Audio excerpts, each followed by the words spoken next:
Now, how does Flutter and Dart therefore then work internally? How is your Flutter app actually converted to a native app which can be published to the app stores?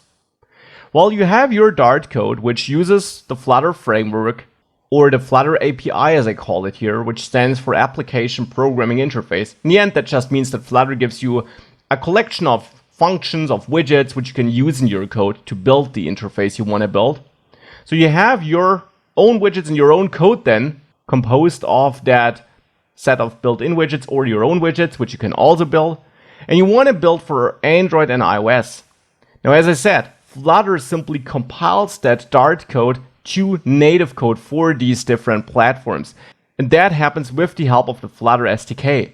And as a result, you get real apps spit out with highly optimized, high-performance code that's based on your code, but that's not your code itself. Instead, it's a compiled version of that code. And therefore, you really ship code that runs on the different platforms and that's optimized and high performance. Because performance is actually a huge advantage of Flutter apps. Flutter out of the box gives you high performance applications. Now, in case you worked before with, let's say, React Native, which is kind of an alternative to Flutter, and I'll come back to this in a second, it's important to understand that Flutter does not use platform primitives. Now, what do I mean with that? We're having our Flutter app and we're targeting iOS and Android. Now, if we want to add a button, then in Flutter, with this UI as code approach, we do so by adding a raised button. Now, this is just an instruction in your Flutter code which tells Flutter to render a button in that part of your widget tree. Now, you could think that what happens when the code gets compiled to that native code is that this raised button is translated to, hey, iOS, please give me your default button, which would be a UI button element in the iOS development world, and for Android, a widget.button, that we get these native buttons, which are, of course, part of the native development environments. And that's not what happens.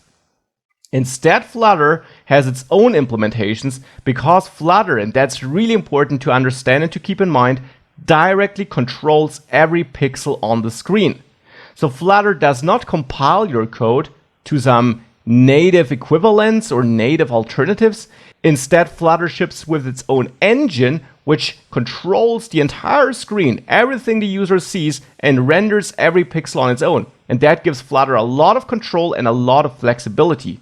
Now, you don't have to care too much about that because Flutter does it for you, but it's important to be aware of that because that gives Flutter more control and less limitations, and therefore you implicitly, indirectly benefit from that. You have a good performance, you have a lot of power, a lot of things you can configure. You have full control over how you want to build your user interface.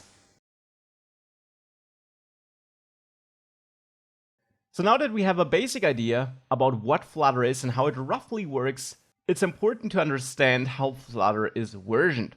Flutter is relatively new. It's been around for a couple of years, but especially over the last year, it got a lot of traction and is really pushed by Google now. And therefore, Flutter versions are changing frequently. Now, this does not mean, however, that Flutter changes all the time, that everything about Flutter changes all the time. Instead, indeed, Flutter actually is pretty stable.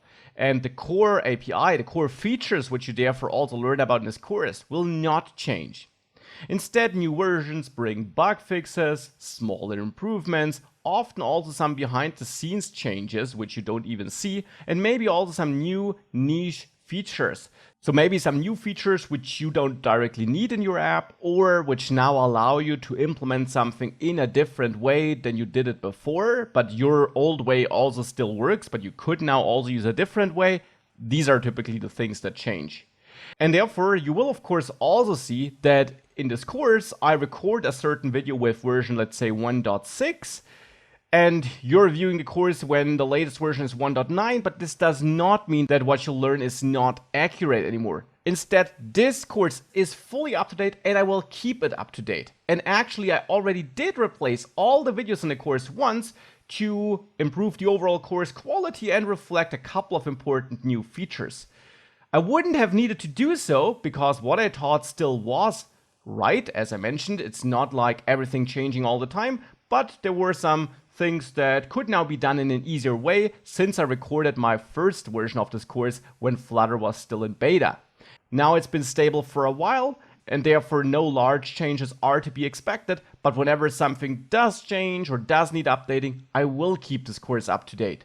And now that we have that out of the way, it's time to set up Flutter, set up the development environment for Flutter, and build our first little Flutter application. And as a side note, the next videos actually are from my first version of this course, therefore there you still see the beta version of Flutter. The setup hasn't changed a bit. The look of the website has changed a tiny bit, but the steps are the same, the result is the same. That's why I kept these videos around. They're 100% accurate nonetheless, but really keep this version thing in mind, and whenever something changes and doesn't work anymore, I will fix it and update it, no worries. So with that, let's build our first Flutter app and see how Flutter actually works and how we can build Flutter applications together.